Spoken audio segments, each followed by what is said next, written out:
Framework for Quality Learning, Lifelong Learner Standards in Action. Monticello High School Faculty and Staff, 2010. One critical part of Albemarle County's Framework for Quality Learning is the 12 Lifelong Learner Standards. Our faculty and staff will highlight these 12 standards in a short video. We implement these standards on a daily basis at work and in our personal lives. It is essential that our students realize lifelong learning is critical for success in life post-high school. We will show how these standards apply in our adult lives after high school and/or college graduation. The Monticello High School faculty and staff. Hello, I'm Matt Hawes. I'm the Director of Secondary Education for Albemarle County, and I also teach English this semester at Monticello. And for me, planning and conducting research, of course, is one of our lifelong learning standards, but it's more of a habit of mine. It's a way of approaching any problem that you have or something that you want to learn that's new. So, for example, whether you're trying to figure out what childcare you want for your children after school, or how to pave your driveway, you usually start with a goal in mind. What's your purpose? What do you need to learn to accomplish it? And the cool thing now is that most of the time you can find the information you want online by Googling it. And then the difficult part is to know the right questions to ask and keeping your goal in mind, and then being able to look through the information you find and determine which is credible and which isn't. So that's the new challenge for citizens of a global community, but it's still the same habit of mine. Good morning. My name is Tom Sullivan. I'm a social studies teacher here at Monticello High School. I also coach wrestling and varsity football. I'm here to talk today about Albemarle County Lifelong Learner Standard number 2, which is gather, organize, and analyze data, evaluate processes and products, and draw conclusions. And I want to talk about how we do this as a football squad. And what we do is we chart every offensive play that other people have put on film for us over the course of 2 or 3 games. And we meet together and we put this chart together, and you can see a copy of this behind us. We've written all their formations, all the different plays they'll run, and what we get out of this is a tendency. And this helps us make some predictions and make some guesses, and we use this to teach our kids how the data reflects what we're looking at in a game. But we go beyond that and we create a game plan, and you'll get a chance to look at one of these, and we give this game plan to the kids, and we've broken this game plan down via formations and personnel groupings at times, and give them a piece or a slice of data as it informs them so they can be more successful in the game. What we're hoping to do is teach them how we can use information to make better guesses. Sometimes it works and sometimes it doesn't, and I guess that's why we play the game. Thanks. It even says low data. Hi, I'm Leanne Brubaker. I coordinate talent development services for Monticello High School, and I am supposed to address the Lifelong Learner Standard number 3. Think analytically, critically, and creatively to pursue new ideas, acquire new knowledge, and make decisions. And I guess the way that we use that most in our school is that we remember that although schools are efficient and designed to address needs of groups of students, that we have to continually think about the needs of the individuals, and that's my job all the time. So for instance, this year, some young people wanted to study how things work at UVA, and we couldn't get that to work, so we piped it in live, so we're doing some live streaming video. That's just one example of some of the things we do. Hi, I'm Jeremy Dove, and I teach science at Monticello High School. And today I'm going to talk about Albemarle County Lifelong Learner Standard number 4, which is to understand and apply principles of logic and reasoning to develop, evaluate, and defend arguments. Well, any modern-day citizen needs to be able to use this Lifelong Learner Standard to be able to apply logic and reasoning to any kind of argument that we face in our lives, from politics to religion to issues in the environment. From the science perspective, scientists use analysis and application of logic to develop and evaluate arguments about new scientific discoveries. And she's here to talk to you about Lifelong Learning Standard number 5, which is to seek, recognize, and understand systems, patterns, themes, and interactions.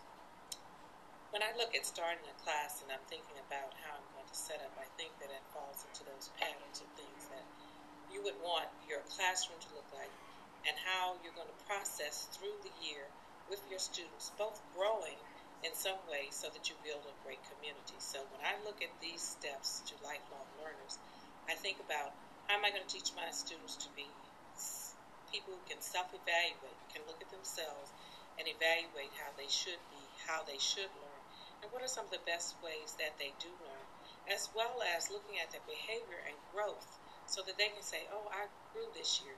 I understand what my role is as a student and how I should be. So one of the number one things that we do is we build a community. Hi, this is Nicole, and I'm here to talk about the Lifelong Learning Standard number 6. Apply and adapt a variety of appropriate strategies to solve new and increasing complex problems. Well, in the studio we always have new and definitely complex problems, whether it's audio issues or video issues or what have you. What we try to do is parlay those into related SOLs. So when you come in here, you may see a few SOLs being taught, but they're taught through technology. My name is Carrie Turner, and I'm the Office Assistant at Monticello High School. Lifelong Learner Standard number 7 is acquire and use precise language to clearly communicate ideas, knowledge, and processes. Communication is key in every aspect of life, whether it's in your family, at home, in your marriage, in relationships, and especially at your job.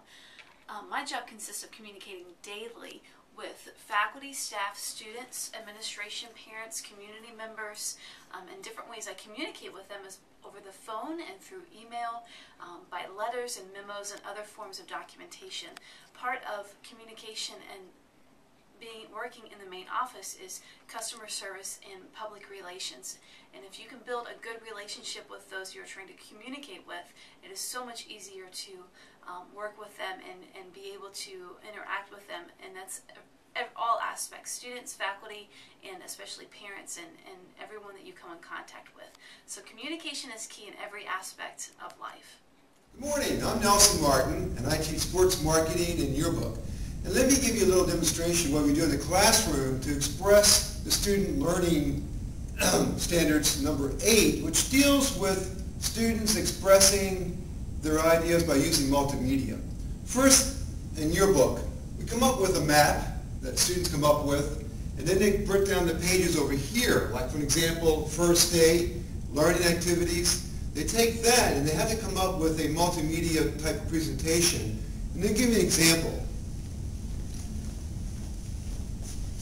Over here, this is linked up down to Dallas, Texas on their server.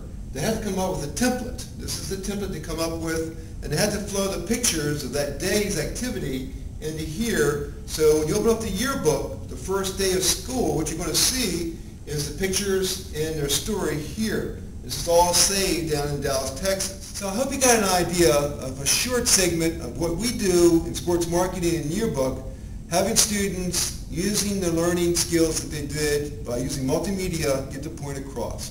And remember one thing, keep smiling, and every day is a holiday and every meal is a feast. Let's go. Hi, I'm Brett Bicknell, math teacher and football coach at Monticello High School. I'm here to talk about Albemarle County Lifelong Learner Standard number 9. Demonstrate ethical behavior and respect diversity through daily actions and decision making. And cut. Ready? Coach McNeil demonstrates ethical behavior every day by providing a model of fairness and consistency to his players and assistant coaches as well. He also shows respect for diversity by being able to deal with a lot of different situations, and also showing empathy to different players and coaches and their life situations. Hi, I'm Fitzgerald Ball, Athletic Director at Monticello High School. I'll be talking about Albemarle County Lifelong Standards number 10. Standard number 10 is participate fully in civic life and act on democratic ideals within the context of community and global independence. Why, he's got a broken wing now, so he's not hurt. All right, go ahead. Hello, I'm Veronica Price Thomas, health and physical education teacher here at Monticello High School. And today I will talk about the Albemarle Lifelong Learning Standard number 11, which is to understand and follow a physically active lifestyle that promotes good health and wellness. And here at Monticello, I'm called Ms. Price Thomas, PT, or coach, and some even call me mom. To live that active lifestyle, this is what I do. I love to hula hoop. It's a very good core workout. I do it here at school. I also do it at home while I'm cooking pasta. I have a balanced diet. I love to drink water. I leave alcohol, drugs, and tobacco out of my life. And I try to be a good role model for my students. Anytime you want to come down, I'm free from 4 to 4:30.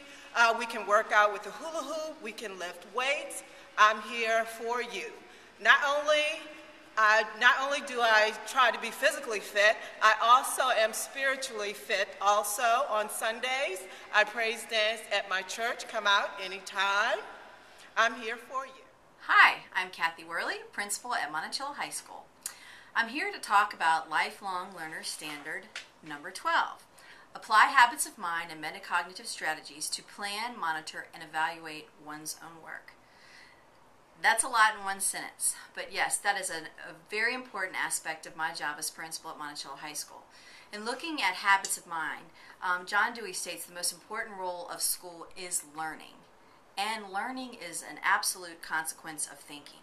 So when you talk about habits of mind, things like persistence, being open-minded, being deliberate, wanting to be well-informed, being a problem solver, being objective, looking at characteristics of every situation are very important as a leader in a building. I also have to monitor and constantly evaluate, listening to my colleagues, looking at data, making decisions based upon climate surveys, listening to input from my teachers, evaluating all the data that's presented to me, and being that leader that helps not only lead but works with my colleagues, my faculty and staff to make decisions that are in the best interest of students and will ultimately facilitate success for students.